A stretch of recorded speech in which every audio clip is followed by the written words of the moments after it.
Uttarakhand high court ने एक पति के हैबियस कॉर्पस रिट पिटीशन को खारिज कर दिया और उसकी पत्नी को उसके प्रेमी के साथ रहने का फैसला सुनाया। अपने एक अहम फैसले में जस्टिस मनोज कुमार तिवारी और जस्टिस पंकज पुरोहित ने यह फैसला सुनाया है। सबसे पहले समझते हैं कि हैबियस कॉर्पस रिट पिटीशन क्या होती है। इसे हम बंदी प्रत्यक्षीकरण याचिका के नाम से भी जानते हैं। इस पिटीशन का यूज हाई कोर्ट या फिर सुप्रीम कोर्ट में तब किया जाता है जब किसी व्यक्ति को पता चलता है कि अवैध रूप से कहीं पर बंदी बनाकर रख दिया गया है या फिर किडनैपिंग कर ली गई है। हमारा कॉन्स्टिट्यूशन सभी को आजाद यानी कि फ्री रहने का हक देता है। ऐसे में हम किसी की फ्रीडम पर रोक नहीं लगा सकते।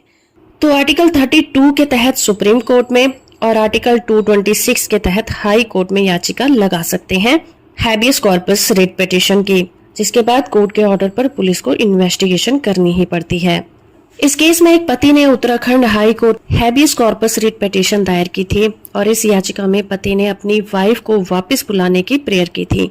उसका कहना था कि उसकी पत्नी सुषमा सिंह को अवैध रूप से कब्जे में रिस्पोंडेंट नंबर 9 ने रखा हुआ है। व्यक्ति की शादी 2012 में हुई थी। पति ने बताया कि सुषमा 7 अगस्त 2022 को फरीदाबाद अपने मायके गई थी। दोनों की बेटी पिता के पास थी। काफी दिन गुजर जाने के बाद भी पत्नी वापस नहीं आई तो पति को चिंता हुई, इसलिए पति ने हाई कोर्ट में habeas corpus writ petition file की थी। फिर कोर्ट प्रोसीडिंग के दौरान पत्नी कोर्ट में हाजिर हुई और उसने बताया कि वो अपनी मर्जी से अपने प्रेमी के साथ रह रही है।